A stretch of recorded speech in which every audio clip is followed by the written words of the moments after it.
ભૂષણ એવાય અક્ષરધામનાય અધિપતિ શ્રી સ્વામિનારાયણ. એવા પરમેશ્વર સ્વામિનારાયણ પરમાત્મા એને વંદન કરું છું, જે ઉત્પત્તિ સ્થિતિ અને પ્રલયના કરનારા છે. બ્રહ્માંડોના સર્જન કરવામાં જે પરમાત્મા પોતાની શક્તિ વાવરી છે, સર્જન કર્યા પછી પોષણ કરવાનો ભાવાર્થ જેની અંદર છે, એવા પરમેશ્વરને હું વારંવાર વંદન કરું છું. પોષણને અંતે વિનાશનું કાર્ય પણ એ સ્વયં કરનારા છે. મહતત્વમાંથી ઉત્પન્ન થયેલા સત્વગુણ, રજોગુણ અને તમોગુણની સ્થિતિને ધરનારા એવા ભગવાનને હું વંદન કરું છું.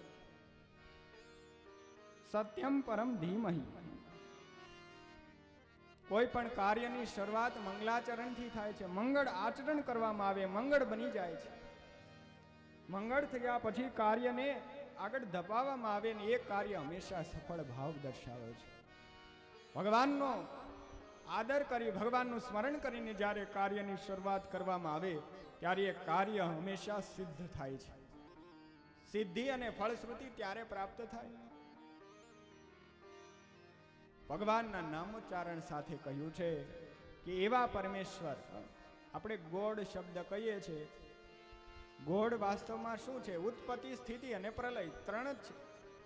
જી for generator, O for operator અને ડી ફોર ડિસ્ટ્રોયર માને ગોડ. જનરેટર માને ઉત્પત્તિનું કરવાનું કામ, સર્જન કરવાનું કામ, એ સ્વયં ભગવાનનું છે. ઓ ફોર ઓપરેટર માને એ સ્થિતિ જાળવી રાખવાનું કામ, એને પોષણ કરવાનું કામ, એ જે છે. અને ડિસ્ટ્રોયર માને વિનાશ કરવાનું કામ. સમગ્ર કહેવાય કે પ્રલય કરી અને પ્રલયના અંતે સર્વનાશ થઈ જાય.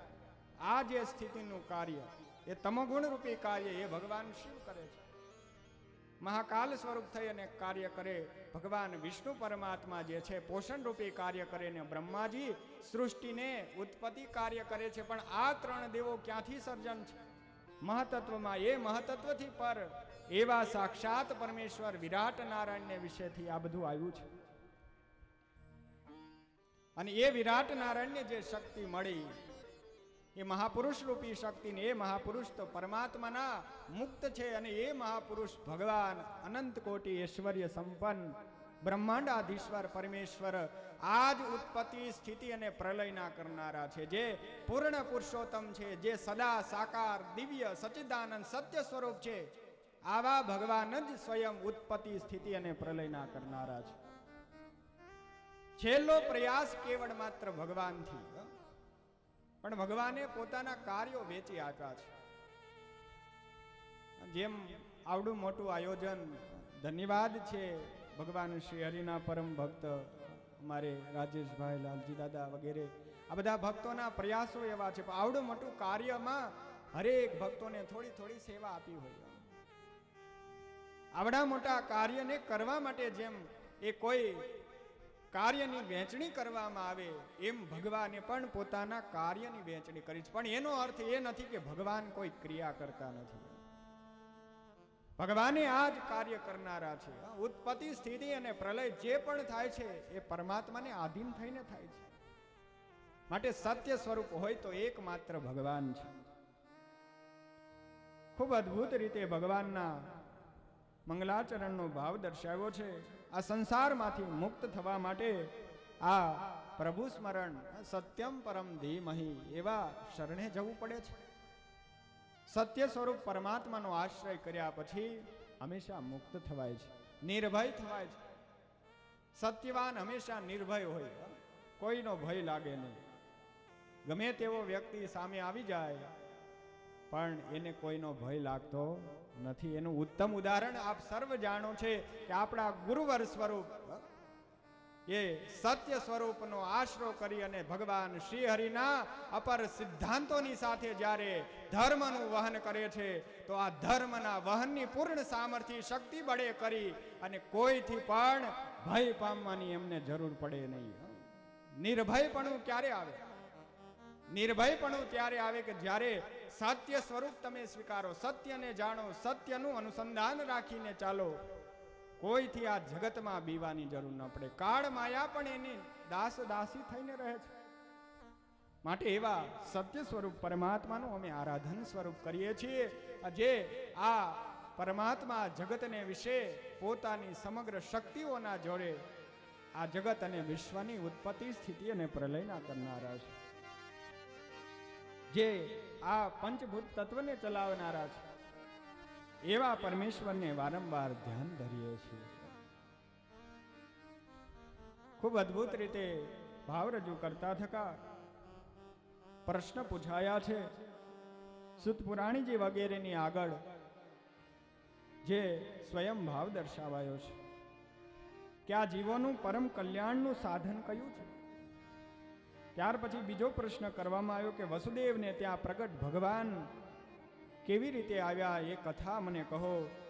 નારદ અને સનગાદિકોની આ અદ્ભુત કથા જે અમે સાંભળી છે એ કથાને વર્ણન કરો. અવતારોની લીલાનું વર્ણન કરો. અવતારી કથાને કહો. ત્યાર પછી ભગવાનના પરાક્રમોની વિશેની વાત પૂછી છે. ભગવાનની જ્યારે જ્યારે વાત આવે ત્યારે ભગવાનમાં ક્યારે ભગવાનના ભક્તો ભેદ ન સમજશો. જો તમારે તમારું આત્મકલ્યાણ સાધવું હોય તો ક્યારે પણ ભગવાનના સ્વરૂપમાં ભેદ ન સમજશો. કારણ કે ભગવાન શ્રી હરિએ ખૂબ મહિમા ગાયો છે. શિક્ષાપત્રી ધર્મોની અંદર કૃષ્ણ કૃષ્ણ અવતારણમ ખંડનમ યત્ર યુક્તિભિ કૃતમ સ્યાતાની શાસ્ત્રાણી ન માન્યાની કદાચન. ભગવાન પોતે કહે છે કે ક્યારે ભગવાન અને ભગવાનના અવતારનું ખંડન હોય, યુક્તિએ કરીને ખંડન હોય, આવા ધર્મ ગ્રંથો, એવા ધર્મ ગ્રંથોને જેને ધર્મ ગ્રંથનું મૂળ દેવામાં આવ્યું હોય પણ વાસ્તવમાં ધર્મ ગ્રંથ ન હોય પણ ભગવાનનું અવતારી પુરુષ પરમાત્માનું ખંડન કરવામાં આવ્યું હોય, આવા ધર્મ ગ્રંથોને વાંચશો નહીં, આવા સાંભળશો પણ નહીં. આવા કોઈ પણ, એ તો ગ્રંથ જ નથી. પેલો અર્થમાં એ જ આવે કે એ તો ગ્રંથ જ નથી, એ પુસ્તક છે.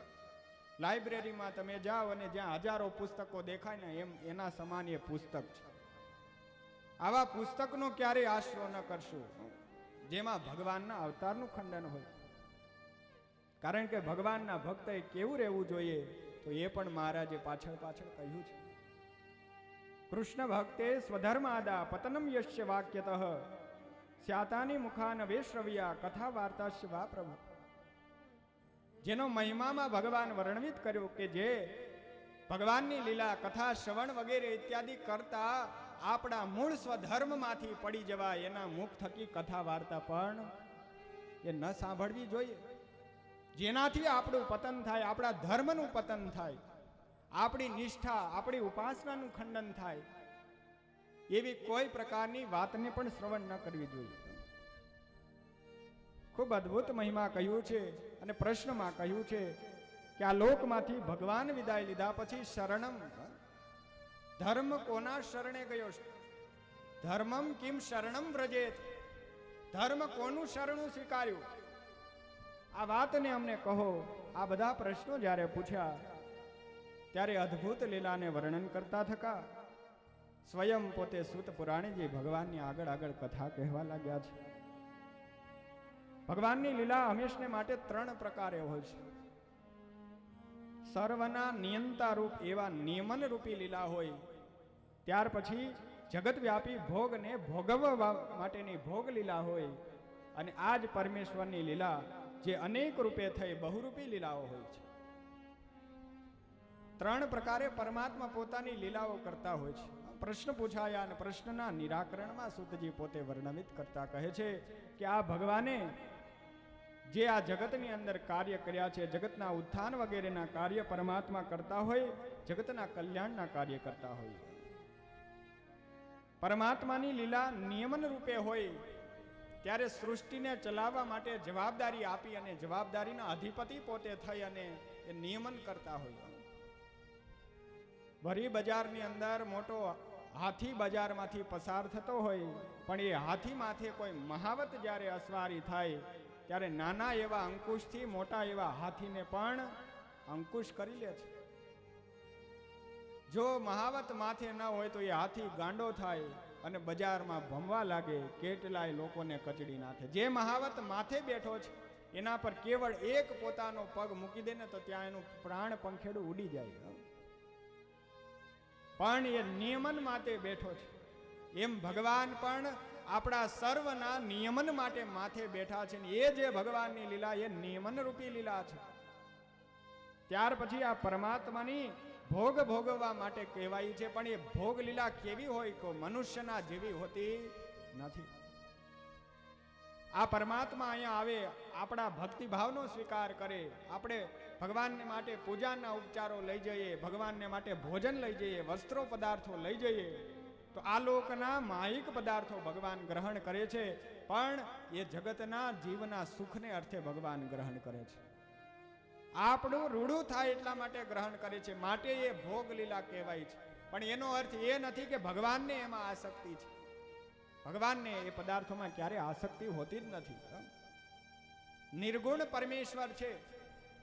એવા નિર્ગુણ પરમેશ્વરનો આશરો કરવાથી જીવાત્મા પણ નિર્ગુણ થઈ જાય. સત્વગુણ, રજોગુણ અને તમોગુણ આ ત્રણ વૃત્તિ આપણી અંદર સતત ચાલુ હોય છે. આ વૃત્તિઓ સતત અનુસંધાન રખાવે છે.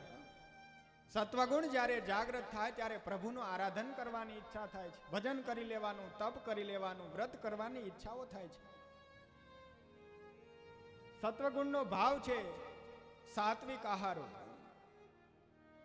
સત્વગુણ હંમેશા ક્યારે જાગૃત થાય તો કે સાદાઈથી, જ્યારે એ સાદા આહારો, સાદું જીવન એ સત્વગુણને જગાડનારું છે. બહુ એક અદ્ભુત વાક્ય, સિમ્પલ લિવિંગ, હાઈ થિંકિંગ. સરળ જીવન, ઉત્તમ વિચાર. સાદું જીવન ઉત્તમ વિચારની પ્રાપ્તિ કરાવે છે. આ સત્વગુણ કાર્ય કરે. ઉત્તમ વિચારો હંમેશા સત્વગુણ માનવ વ્યક્તિ આપી શકે છે. સત્વગુણનો જે આશરો કરે એ જ સત્વગુણ વાળો વ્યક્તિ હંમેશા આ ઉત્તમ વિચારો, જગત કલ્યાણના વિચારો રજૂ કરી શકે છે. પોતાનું આત્મશ્રેય કરી શકે છે. અન્યથા રજોગુણ વાળો વ્યક્તિ તો ભોગ વિલાસી હોય છે, પોતે ભોગ ભોગવવામાં આસક્ત હોય છે. પણ તમોગુણી વ્યક્તિ તો કામ, ક્રોધાદિક દોષોથી ભરપૂર હોય છે. આ ત્રણેય એ અવસ્થા આપણી છે, પણ પરમાત્મા તો નિર્ગુણ અવસ્થા છે. ભગવાનના આપણા જેમ ત્રણ સ્વરૂપો છે, સ્થૂળ, સૂક્ષ્મ અને કારણ રૂપી દેહ રચના છે, એમ ભગવાનની પણ વિરાટ, સૂત્રાત્મા અને અવ્યાકૃત આવા ત્રણ સ્વરૂપો ભગવાનના છે. ત્રણ સ્વરૂપે પરમાત્મા આ કાર્ય કરે ને એ જ ભાવ દર્શાવવામાં આવ્યો છે કે નિયમન લીલા, ભોગ લીલા અને એ પરમાત્માની બહુરૂપી લીલા, માને અવતારી પરમાત્માની જુદી જુદી લીલાઓ કે જે લીલાઓને કોઈ પાર ન પામી શકે. સહસ્ત્ર ફેણો સાથે, 1000 ફેણો સાથે સ્વયં શેષજી ભગવાનનું આરાધન કરે, તેમ છતાંય ભગવાનનું પાર પામી શકાતું નથી. આ ભગવાનની લીલા છે. સ્વયં વ્યાસ પુરાણીજીએ સુખદેવજી પોતાના પુત્રને ગંગા કિનારે અનશન વ્રત લઈ બેઠેલા પરીક્ષિત મહારાજને આ ભગવાનની ભાગીરથી જે ગાથા કહી, જ્યાં સૂતજીએ પણ આ જ કથાને પોતે શ્રવણ કરી હતી. ખૂબ અદ્ભુત રીતે લીલાને વર્ણન કરતા કહે છે કે જગગૃહે પુરુષમ રૂપમ ભગવાન મહાદેવી સંભૂત ષોડશ કલ્મમાદો લોકમ શેષૃક્ષયા. સુતજી કહે છે કે આ લોકમાં આ સર્જનો કરવાની સામર્થ્ય ભગવાનને જ્યારે ઈચ્છા થઈ ત્યારે આ પરમાત્માએ મહતત્વ, અહંકાર અને પંચતન માત્રાઓનું પરમાત્માએ સર્જન કરેલું છે. 11 જેટલી ઇન્દ્રિયોના સર્જન કર્યા છે. પંચભૂત વગેરે તત્વોના પરમાત્માએ સર્જન કર્યા છે. 16 અંશોથી ભગવાને આવું પુરુષ રૂપ શરીર ધારણ કર્યું છે. માટે પુરુષોત્તમ કહેવાયા છે. પુરુષોમાં ઉત્તમ માને કોણ છે? આ જગતમાં સૌથી ઉત્તમમાં ઉત્તમ હોય ને તો એકમાત્ર ઈશ્વર પરમેશ્વર ભગવાન સાક્ષાત પૂર્ણ પુરુષોત્તમ નારાયણ પોતે જ પુરુષોત્તમ છે. પુરુષોમાં ઉત્તમ એકમાત્ર ભગવાન છે. કારણ કે એના સમાન કોઈ ન થઈ શકે. 16 અંશ વાળું ભગવાને જે શરીર ઉત્પન્ન કર્યું છે, આ 16 અંશોમાં પરમાત્માએ પૂર્ણ સામર્થ્ય, પૂર્ણ જ્ઞાન, શક્તિ, ઐશ્વર્ય પરમાત્માનું એમાં સામેલ થઈને આવ્યું છે. એવું શરીર, એવું દેહ રચના અને એ 16 અંશો વાળું એ વિરાટ સ્વરૂપ પરમાત્મા, એ પરમાત્માના કહેવાય કે લીલાઓને વર્ણવિત કરતા કહે છે કે આ પરમાત્મા આવા 16 અંશો વાળા શરીર સાથે સમુદ્રના જળની અંદર ક્ષીરસાગરમાં શયન કરતા હતા. શેષ નારાયણની શૈયા ઉપર ભગવાન શયન કરે છે. નાભીમાંથી કમળ અને કમળમાંથી ભગવાને બ્રહ્માજીનું સર્જન કર્યું છે. બ્રહ્માજીએ પ્રભુની ખૂબ આરાધના, સ્તુતિ, વંદના કરી છે. બ્રહ્માજીએ જાણ્યું કે મારું સર્જન કોણે કર્યું છે, અને આખીરકાર કમળ અને કમળની નાળની અંદર પ્રવેશ કર્યો. 1000 વર્ષ સુધી જવા માટે પ્રયત્ન કર્યો, પણ તેમ છતાં જ્યારે પાર ના આવ્યો ત્યારે પુનઃ પાછા આવ્યા અને બેસી અને ધ્યાન કરવા લાગ્યા. ધ્યાન કરતા કરતા બ્રહ્મનો નાદ થયો છે. ધ્યાન કર, ધ્યાન કર, ધ્યાન કર. આપણે પ્રભાતના સમયે પ્રભાત્યું એ કરવામાં આવે, ધ્યાન ધર ધર્મના પુત્રનું. સ્વયં જીવાત્માને ધ્યાનની ભાવના દર્શાવવામાં આવી. કોનું ધ્યાન કરવું? ભગવાને કહ્યું ને કે બ્રહ્મવેતા પુરુષ હોય પણ એનું ધ્યાન કરી શકાતું નથી. ધ્યાન કોનું થાય? ભગવાન માત્રનું થાય છે. ભગવાનનું ધ્યાન એ સર્વદા મુક્તિ માટે સેવાયેલું છે. સત્ય સ્વરૂપનું ધ્યાન કરશો તો જ નિયમન થશે, બાકી દેહ રચનાનું નિયમન નહીં થાય. આ જીવનની અંદર ધર્મના પુત્રનું આપણા જીવનમાં ધ્યાન કરીએ, અને એ ધ્યાન કર્યા પછી વાસ્તવમાં સત્ય જ્ઞાન, સત્ય પ્રાપ્તિ અને સત્ય પરમેશ્વરનું આપણને ભાન થઈ આવે.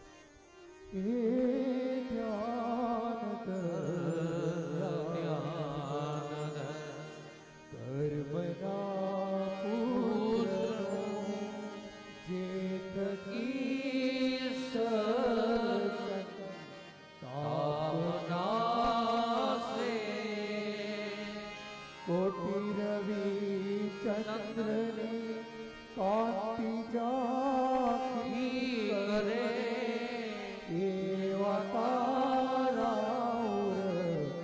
વિષના ભારે એ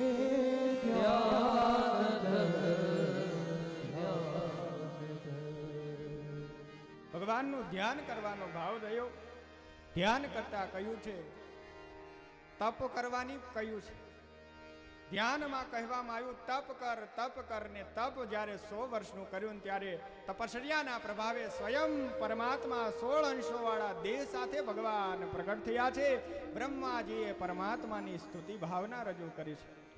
શાંતાકારમ ભુજગશયનમ પદ્મનાભમ સુરેશમ વિશ્વાધારમ ગગન સદૃશમ મેઘવર્ણમ શુભાંગમ લક્ષ્મીકાંતમ કમલનયનમ યોગી ધ્યાન ગમ્યમ વંદે વિષ્ણુ ભવોયહરણમ સર્વલોકૈકનાથનમ. ભાવ પરમાત્માને પ્રગટ કર્યો છે. પદ્મનાભમ, પરમેશ્વર શેષ નારાયણની સૈયા ઉપર સૂતેલા છે એવા પરમાત્માને હું વારંવાર વંદન કરું છું, જેના લક્ષ્મીજી સ્વયં ચરણારવિંદની પાદ સેવા. લક્ષ્મીકાંતમ કમલનયનમ, જેની આંખો કમળ સમાન છે એવા સર્વના મનને ખેંચનારા, સર્વના ચિત્તને હરનારા એવા હે પરમેશ્વર, તમે મારા પર અનુગ્રહ અને કૃપા દ્રષ્ટિ કરી છે. પરમાત્મા આપની કૃપાથી મારું જીવન ધન્ય ધન્ય થયું છે. જીવન ધન્ય ભાવ અનુભવ કર્યો છે. સાક્ષાત પરમાત્માના દર્શન કરી એવા બ્રહ્મદેવે પણ બ્રહ્મ જ્ઞાન મેળવવા માટેની પ્રાર્થના કરી. પ્રભુએ આપ મારું સર્જન કર્યું છે, આપે શા માટે મારું સર્જન કર્યું છે? પ્રભુ આપની અવતારી લીલાઓને હું શ્રવણ કરવા માંગુ છું. ભગવાને પરમાત્માએ પોતાનું સમગ્ર જ્ઞાન પ્રકાશ માધ્યમ સ્વયં બ્રહ્માજીને પ્રદાન કર્યું છે. બ્રહ્મ જેવા બ્રહ્માજી પણ તપશ્ચર્યા કરે છે, ધ્યાન કરે છે, ભજન કરે છે, ત્યારે ભગવાનની પ્રાપ્તિ થાય છે. આપણને જે ભગવાન મળ્યા છે એ આપણી પૂર્વના સંસ્કારે કરી અને પ્રાપ્ત થયા છે. પૂર્વના યોગે કરી અને ભગવાન આપણને મળ્યા છે. સેજે સેજે એમ મળ્યા નથી. એ પરમાત્માને મેળવવા હોય તો સતત અનુસંધાન કરવું પડે. ભગવાન કેવી રીતે મળ્યા છે તો આપણા નંદ સંતોએ કહ્યું છે, પૂર્વનું પુણ્ય પ્રગટ થયો જ્યારે, પૂર્વનું પુણ્ય પ્રગટ થયું જ્યારે, પૂર્વનું પુણ્ય પ્રગટ થયું જ્યારે, પૂર્વનું પુણ્ય પ્રગટ થયું જ્યારે,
પ્રાપ્તિ થઈ એ પૂર્વના પુણ્ય ઉદયને કારણે છે.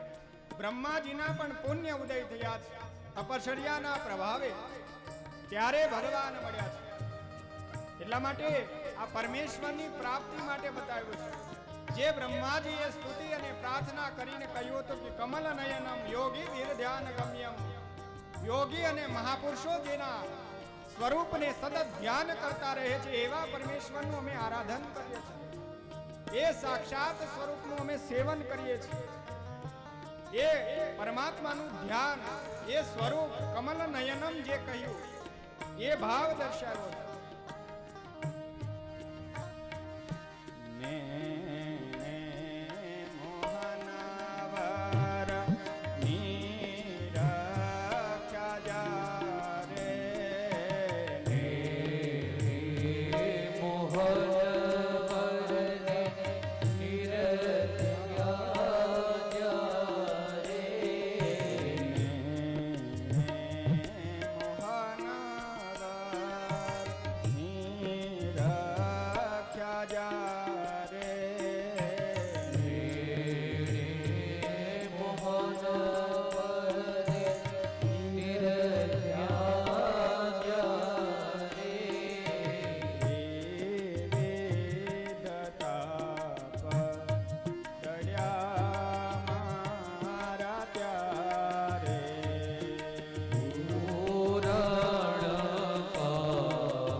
દર્શન કર્યા, દર્શનના ભાવથી નેણે મોહનવર નિરખ્યા. જ્યારે ભગવાનને નિરખવામાં આવે છે, જોવું અને નિરખવામાં બેમાં ફેર છે. ખાલી આંખો આવ્યા અને આંખોથી જોઈ લીધું, એ જોવાની અંદર કેવળ આંખોને એક રૂપ બતાવ્યું, બસ એનાથી વિશેષ કઈ નથી.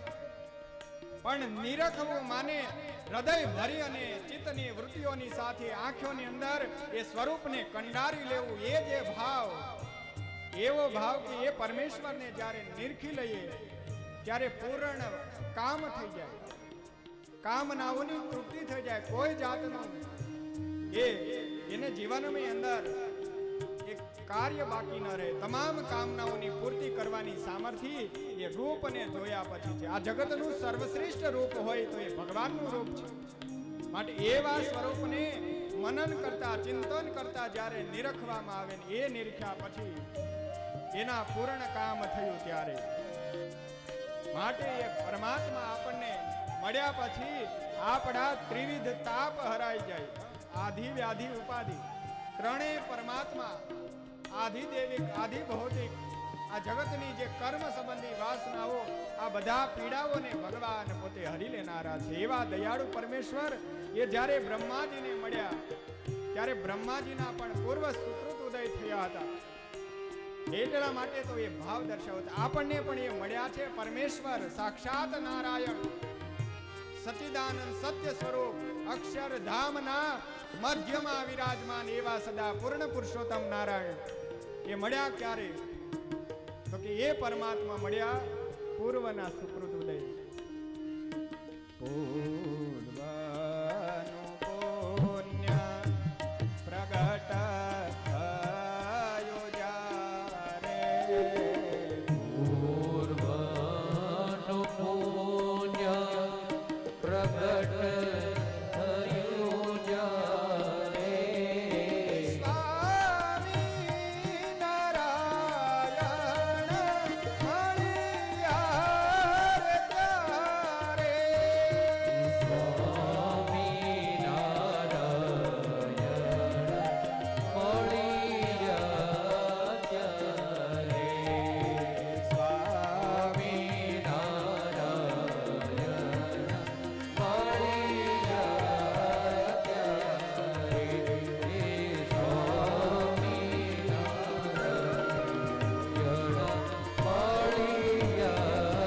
ત્યારે, સ્વામી પૂર્વના સુકૃત ઉદય થાય ત્યારે ભગવાનની પ્રાપ્તિ થાય છે. સદા સાકાર સત્ય સ્વરૂપ ભગવાન ત્યારે મળે છે. બ્રહ્માજીને પણ તપચર્યા, તપ કર જ્યારે એવું જ્ઞાન ભગવાને કરાવ્યું, તપના પ્રભાવે મળ્યા તો એ પરમાત્માએ તમામ એના સંશયો દૂર કર્યા છે. ભગવાને સ્વયં અવતારી પરમાત્માએ અવતારી લીલાનું વર્ણન કર્યું છે. વૈદિક રીતે ભગવાનની લીલાને 5 રીતે વિભાજિત કરવામાં આવે છે, જેમાં પુરુષાવતાર, ગુણાવતાર, લીલા અવતાર અને આ પરમાત્માને કલા અવતાર અને મન્વંતર અવતાર, આવા 5 વિભાગોમાં ભગવાનની આખી સમગ્ર લીલા અવતારી થઈ જાય. સરળ રીતે 24 અવતારો જો યાદ રાખવા હોય તો વ ઉપરથી 3 અવતાર, વરાહ, વામન અને વ્યાસ, ભગવાન વેદ વ્યાસ, આ 3 અવતાર. ન ઉપરથી 3 અવતાર, નૃસિંહ, નારદ અને નર નારાયણ. ત્યાર પછી જે ક ઉપરથી 4 અવતાર, કુર્મ અવતાર, કપિલ અવતાર, કૃષ્ણ અવતાર અને કલ્કી અવતાર, જે ભવિષ્યને અંતે થવાનો છે. આ ભૂતકાળ, આ કળિયુગી વાતાવરણને અંતે થવાનો છે. હ પરથી 2 અવતાર, હંસ અને હયગ્રીવ. બ પરથી 2 બુદ્ધ અને બલરામ. ત્યાર પછી પ પરથી પૃથુ અને પરશુરામ. ત્યાર પછી મ પરથી 2 જે મત્સ્ય અને મોહિની. ત્યાર પછી ર પરથી 2 રામ અને ઋષભ. સ પરથી સનતકુમારો. ધ પરથી ધન્વંતરી. ય પરથી યજ્ઞ નારાયણ અને દ પરથી દત્તાત્રેય સ્વરૂપ. આવા ભગવાનના 24 અવતારી લીલા આ વૈદિક ભાવથી વર્ણવિત કરાય છે. બ્રહ્માજીએ સૃષ્ટિના કાર્ય માટે પ્રથમ ભગવાની સ્વરૂપ સનક, સનંદ, સનાતન અને સનત કુમાર, આવા 4 ઋષિપુત્રનું સર્જન કર્યું, જેણે બ્રહ્મચર્ય ધર્મનું પરાયણ થઈ અને એ જ બ્રાહ્મણ કુળની અંદર એ ભગવાનની લીલાઓને ગાવા લાગ્યા હતા. એ સનકાદિકોનું વર્ણન છે. ત્યાર પછી વરાહાવતારની અંદર ભગવાને જે રસાતાળ ગયેલી પૃથ્વી છે એને પરમાત્મા, આ કહેવાય કે પરમાત્મા અવતાર ધરી અને સંતોષ રૂપી અવતાર પરમાત્માનો એવો સંતોષી અવતાર કે આ પૃથ્વીને જળમય થયેલી પૃથ્વીને ભગવાને બહાર કાઢી છે. નારદ રૂપે સ્વયં ભગવાને ઋષિ સર્ગના આશ્રય કરી, પંચરાત્ર વગેરે શાસ્ત્રનો આશ્રય કરી લોકોને નિષ્કર્મપણું ભક્તિપરાયણ થવાના સરળ માર્ગો ભગવાને પ્રદાન કર્યા છે. નરનારાયણ રૂપે પરમાત્માએ અતિ કષ્ટદાયી અસાધ્ય એવા તપો કર્યા છે. કલ્કી સ્વરૂપે ભગવાને આસુરી જીવાત્માઓને હણવા માટે સ્વયં બ્રાહ્મણ કુળને આશ્રી સાંખ્ય શાસ્ત્રને કહી કપિલ સ્વયં ભગવાન વૈરાગ્ય ભક્તિની સ્થિરતા દર્શાવી છે.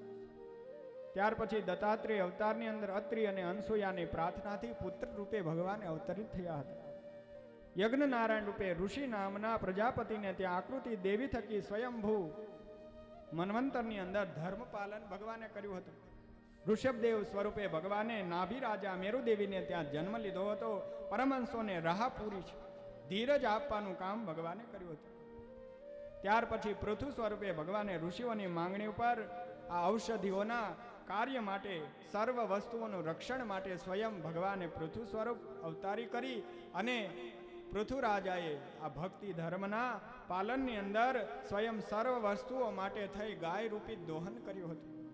ગાય રૂપ બનેલી પૃથ્વીનું દોહન કરી ફરી સૌર ઔષધિ મેળવી આપી હતી. મત્સ્ય રૂપ અવતાર ધરી સત્યવ્રત રાજાને નૌકાની અંદર બેસવાડી પૃથ્વીના પાલન માટે થઈ ઔષધિઓના રક્ષણ માટે પ્રલયના અંતે ખૂબ મદદ મત્સ્ય રૂપે કરી હતી. કચ્છ રૂપે કાચબા રૂપે અવતાર ધરી દેવ દાનવ સમુદ્ર મંથન વખતે સ્વયં ભગવાને એમાં સાક્ષી પૂરી હતી. મંદરાચલ પર્વતને પોતાની પીઠ ઉપર ધારણ કર્યો હતો અને આ ભગવાને અવતારી લીલા કરી હતી. ધન્વંતરી અવતાર ધરી અમૃત કળશ લઈ આવ્યા, જે ભગવાને દેવ અને દાનવોને આપવા ગયા, પણ દાનવો લઈ અને ભાગી છૂટ્યા હતા. ત્યાર પછી મોહિની રૂપ ધરી અસુરો પાસેથી એ અમૃત લઈ અને ભગવાને દેવોને પાન કરાવ્યા છે. ત્યાર પછી આ ભગવાને નૃસિંહ રૂપ ધરી હિરણ્યકશ્યપુ એ રાક્ષસોનો વધ પરમાત્માએ કર્યો. વામન રૂપે પરમાત્માએ બલિ રાજાથી 3 પગલા ભૂભાગ ભગવાને મેળવી લીધો છે. ત્યાર પછી આ પરશુરામ અવતારે ક્ષત્રિય કુળમાં જન્મેલા વ્યક્તિ જ્યારે ધર્મનું આચરણ કરવા લાગ્યા અને એવા અધર્માચરણ કરનારા રાજાઓને હણવા માટે પરશુરામ સ્વરૂપે અવતરિત થયા હતા. વ્યાસ સ્વરૂપે પરાશર મુનિ અને વસુપુત્રી સત્યવતીને ત્યાં સ્વયં ભગવાન વેદવ્યાસ અવતારિત થઈ અને વેદોના જ્ઞાનને વિસ્તાર પોતે કર્યો હતો. રામ રૂપે અવતારી ધરી અને આ પરમાત્માએ ધર્મનું સ્થાપન કરવા, દેવોના રક્ષણ કરવા માટે, આતતાઈ અસુરોને હણવા માટે રાવણ જેવા રાક્ષસોનો ભાર હળવો કર્યો હતો. ત્યાર પછી કૃષ્ણ અને બલરામ રૂપે થઈ આ પૃથ્વીમાં પરમાત્માએ અસુરોનો ભાર ભગવાને ઓછો કર્યો છે. બુદ્ધ રૂપે થઈ કળિયુગમાં ભગવાને આસુરી શક્તિઓને હણી છે અને ભગવાન કિકટ મગધ દેશમાં ગયા પ્રદેશમાં અજના પુત્રા સ્વયં ગૌતમ બુદ્ધ રૂપે થઈ અને જગવિખ્યાત કલ્યાણના કાર્યો ભગવાન કર્યા હતા.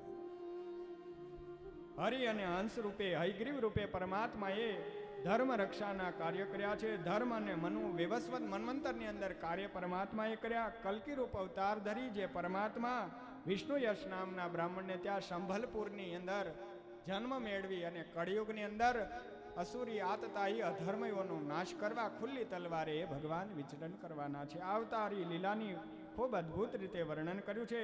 ત્યાર પછી લીલાને વર્ણવિત કરતા કહે કે આવા તો ભગવાનની અંદર અખૂટ સરોવરો છે, એના સ્ત્રોત જે છે બહાર નીકળે છે.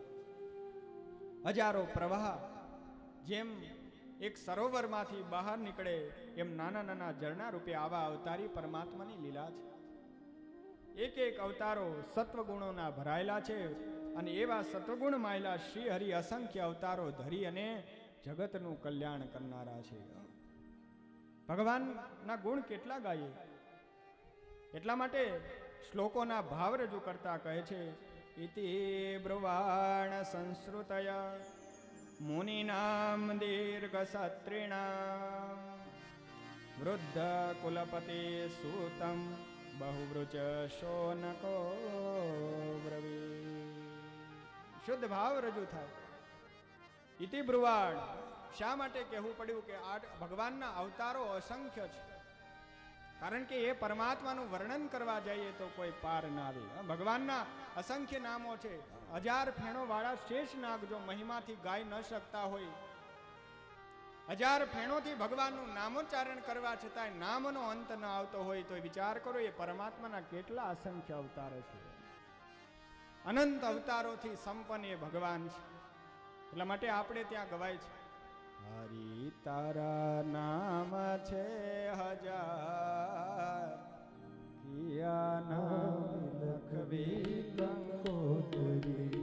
હરિ તારા નામ છે 1000, કિયા નામ લખવી કંકોતરી.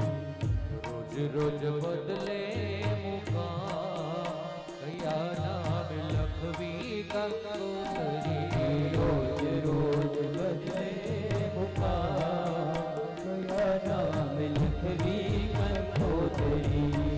મથુરા મોહન ને ગોકુળ ગોવાળિયો, મથુરા મોહન ગોકુળ ગોવાળિયો, મથુરા મોહન ને ગોકુળ ગોવાળિયો, મથુરા મોહન ગોકુળ ગોવાળિયો.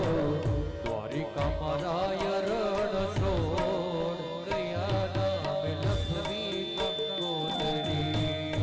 તારા નામ છે 1000, કયા નામ લખવી કંકોતરી. કોઈ સીતારામ કહે, કોઈ રાધે શ્યામ કહે, કોઈ સીતારામ કહે, કોઈ રાધે શ્યામ કહે, કોઈ સીતારામ કહે, કોઈ રાધે શ્યામ કહે, કોઈ સીતારામ કહે, કોઈ રાધે શ્યામ કહે. કોઈ કહે નંદનો કિશોર, કયા નામ લખવી કંકોતરી. તારા નામ છે 1000, કયા નામ લખવી કંકોતરી. રોજ રોજ બદલે મુકામ, કયા નામ લખવી કંકોતરી.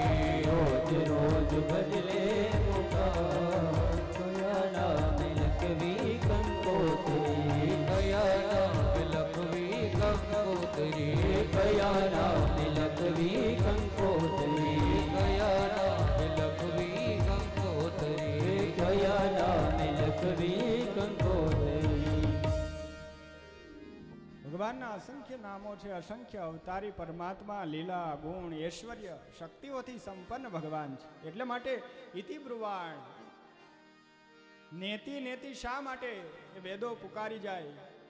કારણ કે આ પરમાત્માને ન ઇતિ, જેનો અંત નથી એવા પરમેશ્વર, જેના નામનો અંત નથી, જેના ગુણનો અંત નથી, જેની લીલાઓનો કોઈ અંત નથી એવા પરમેશ્વર માને નેતિ, ન ઇતિ માને નેતિ.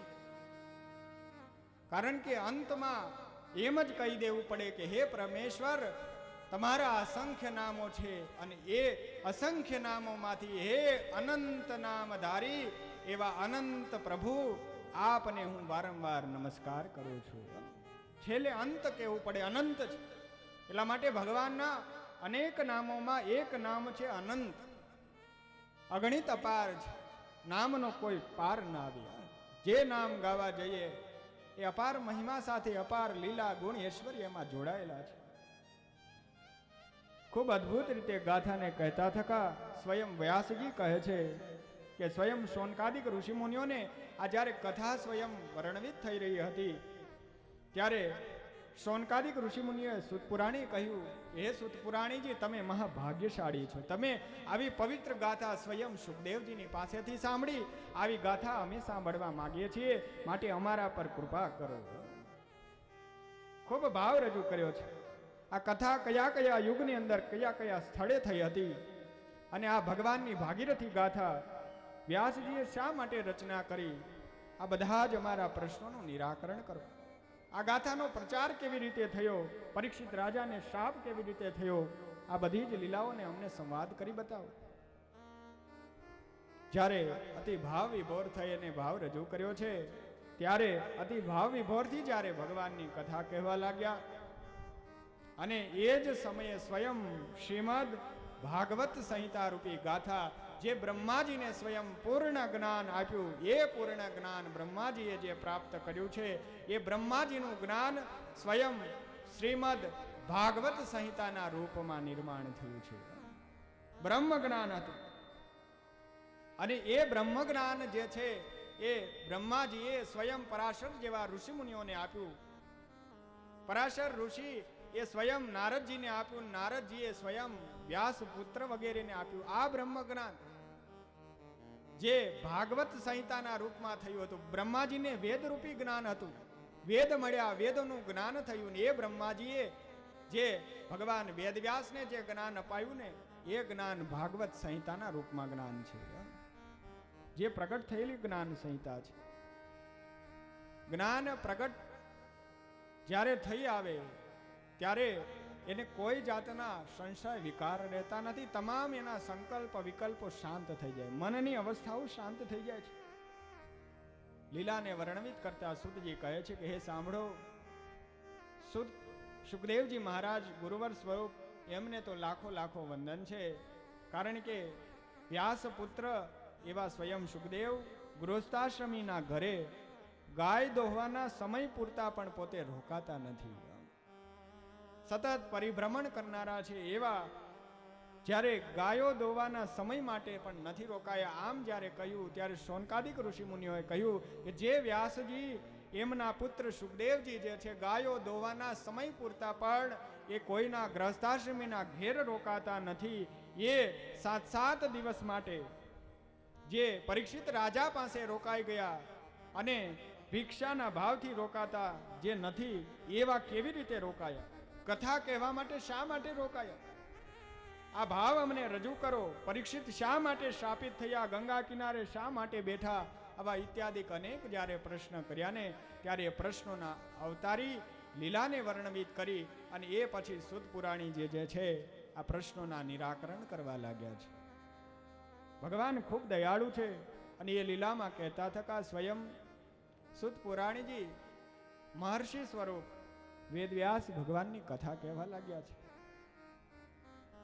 પવિત્ર એવી માના નામના ગામ પાસે સરસ્વતી નદીનું ઉદ્ગમ સ્થાન છે. આ સરસ્વતી નદી કિનારે સ્વયં ભગવાન વેદવ્યાસની ગુફા આવેલી, એનું ત્યાં સ્થાન આવેલું છે. આવી પર્ણકુટીમાં સ્વયં ત્રીજા દ્વાપર યુગની અંદર પરાશર ઋષિ અને વસુપુત્રી સત્યવતીના પુત્ર એવા સ્વયં જે ભગવાનના અંશ સ્વરૂપ છે, આવા ભગવાન વેદવ્યાસ જન્મને પામ્યા હતા. બહુ અદ્ભુત કથા છે. એક સમયે મત્સ્યગંધા નામની એક કહેવાય કે કન્યા જે સત્યવતી છે, માછીમારની પુત્રી છે, પણ એ મત્સ્યગંધા એ કહેવાય કે ઋષિની સેવા માને પરાશર ઋષિ એના પર પ્રસન્ન થયા અને કહે છે કે હું તારા દ્વારા એક તેજોમય પુત્રને જન્મ આપવા માંગુ છું. પોતાના તેજો બળથી કહેવાય કે એ નારી દ્વારા એક પુત્રને જન્મ આપ્યો, જે પુત્ર સ્વયં ભગવાન વેદવ્યાસ છે. અદ્ભુત લીલાને વર્ણવિત કરતા કે આવા વ્યાસજી સાચું નામ સત્ય સ્વરૂપ નામ કૃષ્ણ દ્વૈપાયન છે. ત્રીજા દ્વાપર યુગની અંદર થયા છે. આમ તો ઘણા બધા આવા યુગો છે. અત્યારે 28મો કડીઓ ચાલી રહ્યો છે. જ્યારે કહેવાય કે તમને સંકલ્પ વિધિ કરાવવામાં આવે ત્યારે સંકલ્પ વિધિની અંદર 28તમ કલયુગે કલી પ્રથમ ચરણે ભૂલો કે ભરતખંડે જંબુદીપે ભારત વર્ષે ઇત્યાદિ મંત્રોચ્ચારની અંદર એ સ્થાન, જગ્યા, તીર્થ, નદી આ બધાનું નામ લેવામાં આવે. 28તમ કલયુગે 28મો કળિયુગ ચાલે. પણ આ લીલા જે છે ત્રીજા દ્વાપર યુગની લીલાની છે. એ સમયે કૃષ્ણ દ્વૈપાયન નામના સ્વયં પરાશર ઋષિના પુત્ર જે મત્સ્યગંધાને આશીર્વાદ આપ્યા પછી જન્મ્યા હતા, જે મત્સ્યગંધાને સ્વયં પરાશર ઋષિએ વરદાન આપ્યું હતું કે તારા દ્વારા હું એક પુત્ર મેળવીશ, બદલામાં હું તને આશીર્વાદ આપું છું કે 1 યોજન સુધી તારા દેહની સંરચનાની સુગંધ પ્રસરી જશે અને તારું જીવન ધન્ય ભાગી થશે. આવું જ્યારે કહ્યું હતું, જે મત્સ્યગંધા આગળ એ સત્યવતીના વિવાહ શાંતુનુ નામના રાજાની સાથે થયા હતા. જેનાથી આગળ કહેવાય કે પિતામહ ભીષ્મના પિતા એટલે સ્વયં શાંતુનુ મહારાજા. આગળ અદ્ભુત બધી લીલાઓ છે. જેને રાજમાતા થવાનો અવસર મળ્યો હતો એ સત્યવતી નારી. એક સમયે સ્વયં વેદવ્યાસ ભગવાન સૂર્ય ઉદય થવાના સમયે સરસ્વતી નદી કિનારે ભૂત ભવિષ્યને જાણનારા એવા વ્યાસ ભગવાન બેઠા છે, ઉદાસ મનથી બેઠા છે, વિચાર કરી રહ્યા છે કે આ કળિયુગમાં મનુષ્યોની શું સ્થિતિ થશે. આ કળિયુગનો માણસ આળસુ થશે, પ્રમાદી થશે, વિલાસી થશે, ભોગોને આધીન થશે, અલ્પ આયુષ્ય, અલ્પમતિ, અલ્પ જ્ઞાનવાળો થશે. વેદવ્યાસ ભગવાન વિચાર કરે કે કુબુદ્ધિવાળો, અશ્રદ્ધાળુ આવો જ્યારે જીવાત્મા આ ભટકશે તો આનો ઉદ્ધાર કેવી રીતે થશે? આમ સતત અનુસંધાન કરતા વિચાર કરી રહ્યા છે, પણ ઉદાસ સ્થિતિએ બેઠા છે. આ ઉદાસીનતા જોઈ અને દેવ ઈચ્છાએ સ્વયં નારદજી જ્યાં ત્યાં પધાર્યા છે, અને નારદજી ત્યાં પધાર્યા હોય નારદજી અને સ્વયં ભગવાન વેદવ્યાસનો સંવાદ દર્શાવવામાં આવ્યો છે. જે જ્ઞાન બ્રહ્માજીને મળ્યું, બ્રહ્માજીએ આ જ્ઞાન સ્વયં નારદ ઇત્યાદિના માધ્યમથી પરાશર જેવા ઋષિઓને, પરાશર ઋષિ વગેરેથી કહેવાય કે આ જ્ઞાન બ્રહ્મ જ્ઞાન રૂપી જ્ઞાન જે મળ્યા છે, ભગવાન વેદવ્યાસે પોતાના વેદરૂપી જ્ઞાનને જાણી, અનુભવી, એના અર્થને સમજી, એનું વિશ્લેષણ ભાવ દર્શાવી અને એ વેદોને પુરાણોમાં ભાવ દર્શાવતા થકા એક એક આચાર્યોને આ પોતાનું સમગ્ર વેદોનું જ્ઞાન જે છે સમર્પિત કર્યું હતું. જેની અંદર ઋગ્વેદના આચાર્ય તરીકે પેલ ઋષિને, ત્યાર પછી યજુર્વેદના વંશપાયનને, સામવેદના જેમિની ઋષિને અને અથર્વવેદના સુમંતુ નામના ઋષિને, ઇતિહાસ પુરાણની અંદર રોમહર્ષણ નામના સુતજીને જ્ઞાન આપ્યું અને મંત્રોની અંદર કુશળ એવા અંગીરા ઋષિને પોતાનું આંગિરસ ગોત્રની અંદર સંપૂર્ણ જ્ઞાન આપી દીધું છે. વેદવ્યાસ ભગવાને પોતાના આ બધા શિષ્યોને પોતાનું સમગ્ર જ્ઞાન જે છે વેચી આપ્યું હતું.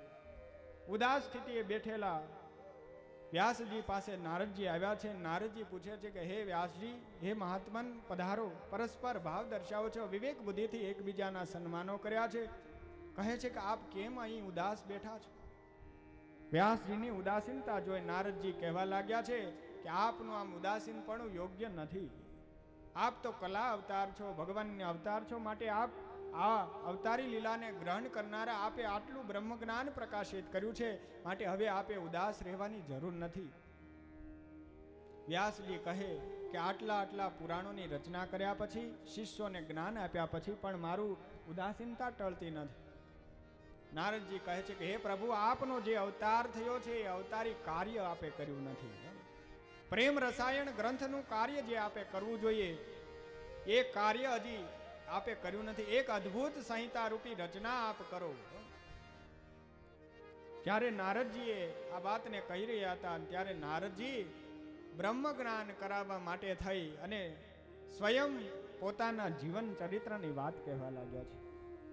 નારદજી પોતાના જીવન ચરિત્ર પૂર્વ ભાગને કહે છે કે હે વ્યાસ પ્રભુ, આપ પણ જાણો, મારા જીવનની અંદર હું પણ જ્યારે ઉદાસીનપણાને ગ્રહણ કર્યું હતું ત્યારે પ્રભુ પ્રાપ્તિની અંદર મને મારા પૂર્વ જન્મના સંસ્કૃતિ યોગે કરીને આજ પરમેશ્વરને પ્રાપ્ત કર્યા હતા.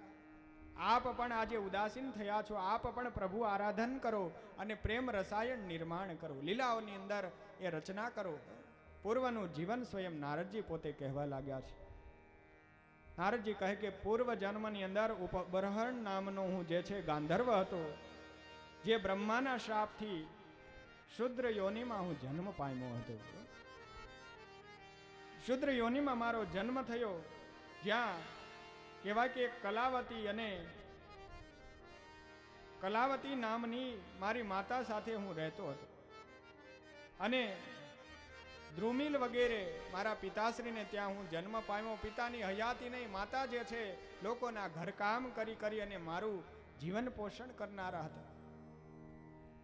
સેવા કાર્ય કરનારા મારી માતા, સતત પ્રભુના અનુસંધાન રાખનારા, લોકોના ઘર કાર્ય કરે અને લોકોને સુખ આપવાનું કાર્ય કરે. બદલામાં જે ધન મળે એ ધનથી અમારા પરિવાર રૂપી પોષણ કરે. મારું પણ પોષણ એમણે કર્યું હતું. ખૂબ સંસ્કારોથી સિંચન જ્યારે મારું કર્યું ત્યારે મારું જીવન ધન્ય ધન્ય ભાગી થયું હતું. અદ્ભુત લીલાને કહેતા થકા સ્વયં નારદજી ભગવાન વેદવ્યાસને કહે છે કે હે પ્રભુ, એક સમયે મારી માતાને સેવા કરવા માટે એક આશ્રમની અંદર એક સંન્યાસીઓ ચાતુર્માસના સમયે આવવાના હતા. મારી માતાને એમના સેવાની અંદર કહેવાય કે એમને ત્યાં સાફ સફાઈ, કચરા પોતા આ બધા કાર્યની અંદર સરળ સેવામાં, સેવા ભાવ, સેવા પરાયણતાની અંદર મારી માતાને રાખવામાં આવ્યા.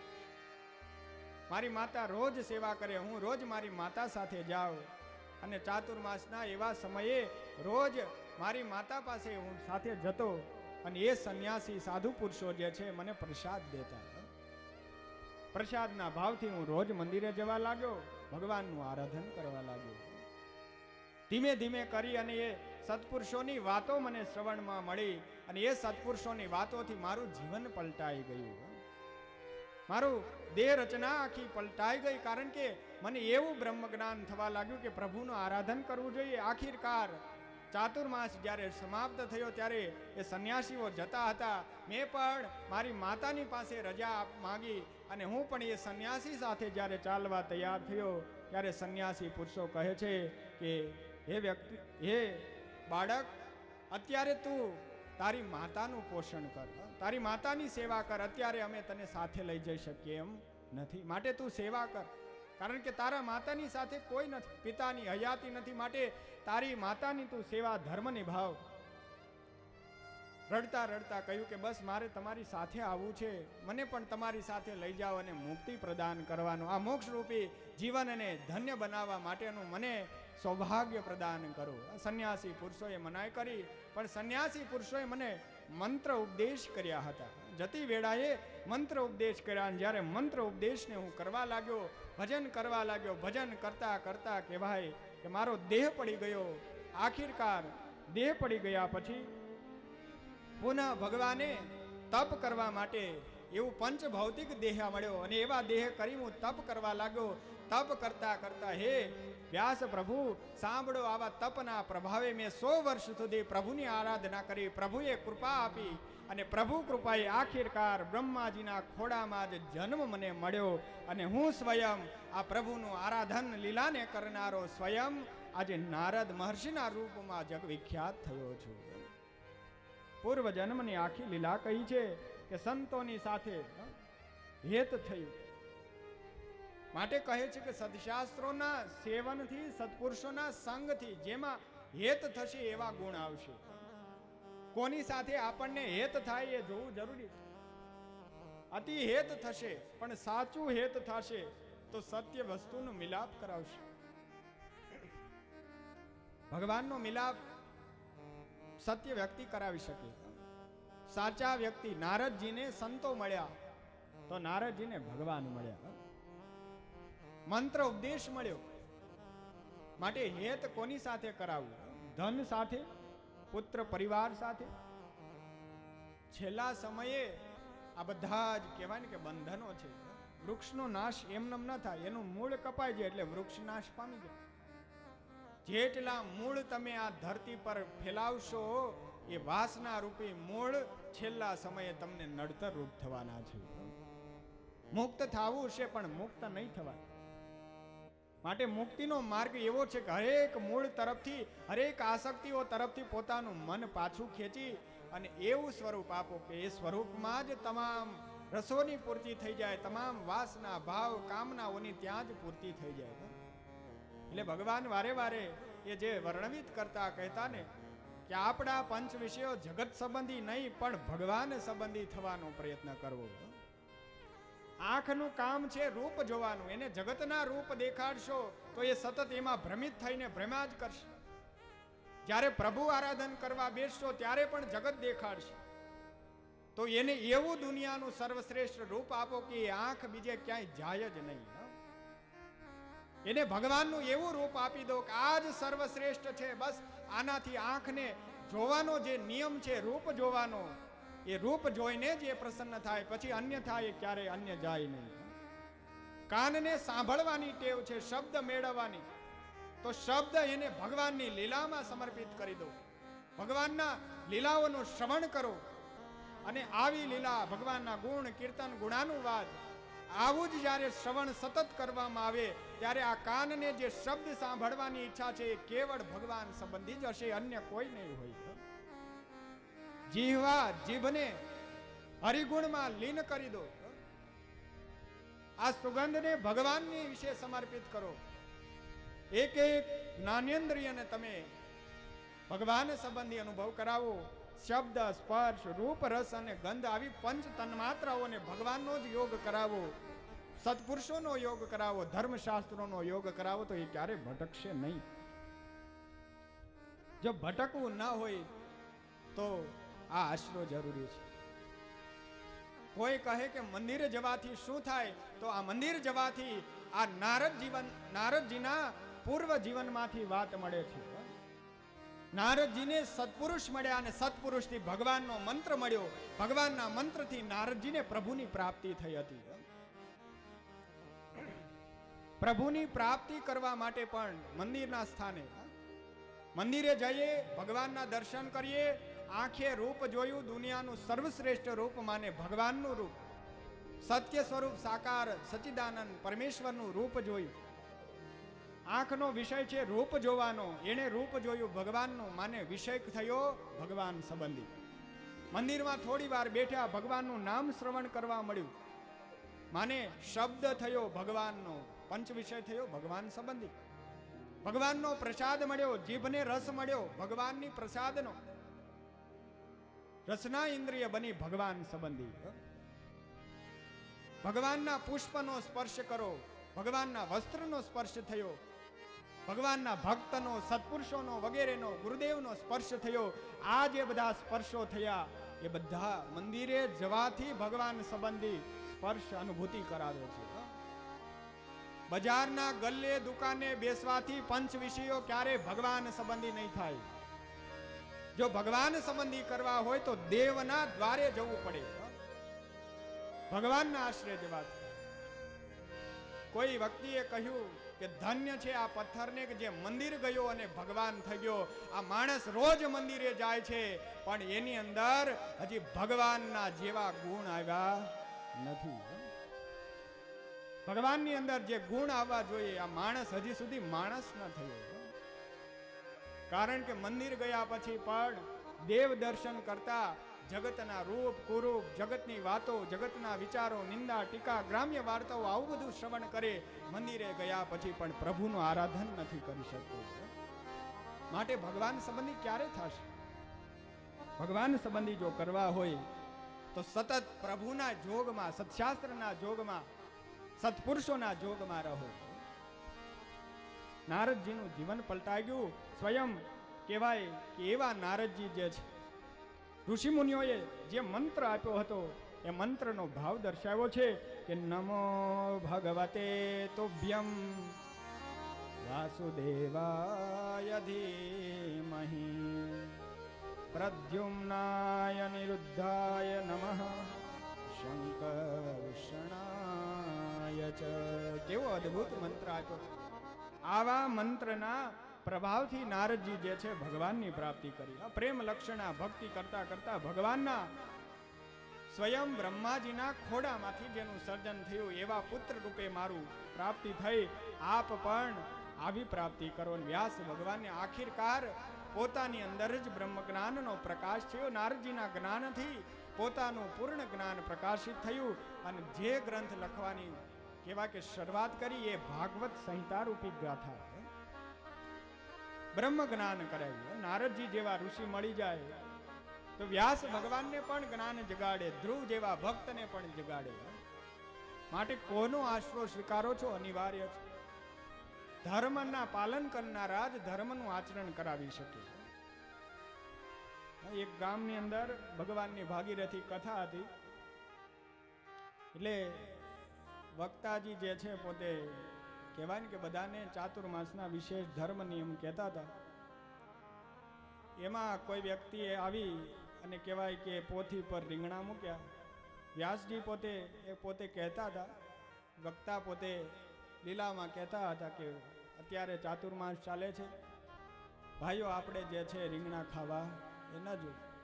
કથા પૂરી થઈ એટલે થોડી વારને અંતે પોથી પાસે રહેલા રીંગણા બહુ સરસ મજાના હતી, કાંટાવાળા. આવા રીંગણા જોઈને મને લલચાણું. વક્તાજી હાથમાં લઈને થેલી લઈને ચાલતા થયા એટલે બીજા માર્ગમાં ભગવાનના શ્રોતા ભક્તો મળ્યા એટલે કહે છે કે હમણાં જ તમે કહેતા હતા કે આ રીંગણા અત્યારે ન ખાવા જોઈએ ને આ રીંગણા ક્યાં લઈ જાઓ છો?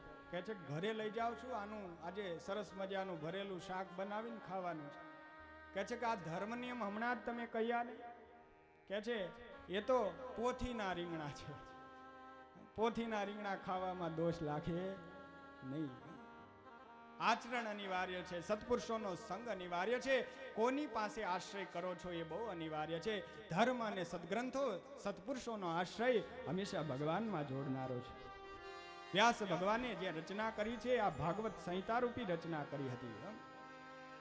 ખૂબ અદ્ભુત લીલાને વર્ણવિત કરતા જ્યારે વ્યાસ ભગવાને આ રચના કરીને એ પાય એ જ્ઞાન પોતાના દીકરા સ્વયં સુખદેવજીને આપવા માટે પોતે તત્પર થયા હતા. આ લીલામાં અદ્ભુત રહેતા સુત પુરાણી પોતે વર્ણવિત કરે કે રાજન સાંભળ, જે શૌનકાદિક ઋષિ મુનિઓ, હે મહાત્મા પુરુષો આપ પણ સાંભળો, આ ભગવાનની લીલા હું તમને કહું છું. આ ભગવાનની અદ્ભુત લીલા છે. એમાં કહું છું પરીક્ષિત રાજાને કેવી રીતે શાપ થયો ઇત્યાદિ પ્રશ્નોના નિરાકરણ કહું છું. જે નિરાકરણની અંદર સ્વયં વાતને કરતા થકા સુત પુરાણી કહે છે કે જ્યારે કુરુક્ષેત્રનું યુદ્ધ સમાપ્ત થયું ત્યારની અદ્ભુત લીલા છે.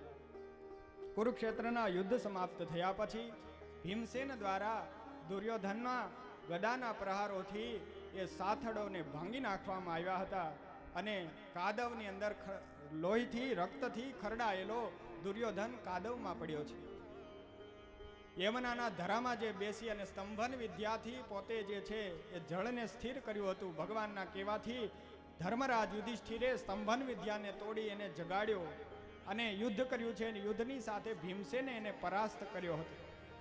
વજ્ર જેવું શરીર નહોતું થયું એનું કારણ કે કેળના પત્ર પોતાના સાથળ પર વીટ્યા હતા. માતા ગાંધારી પાસે જ્યારે જવાનું હતું ત્યારે ગાંધારીજીએ કહ્યું હતું કે મારી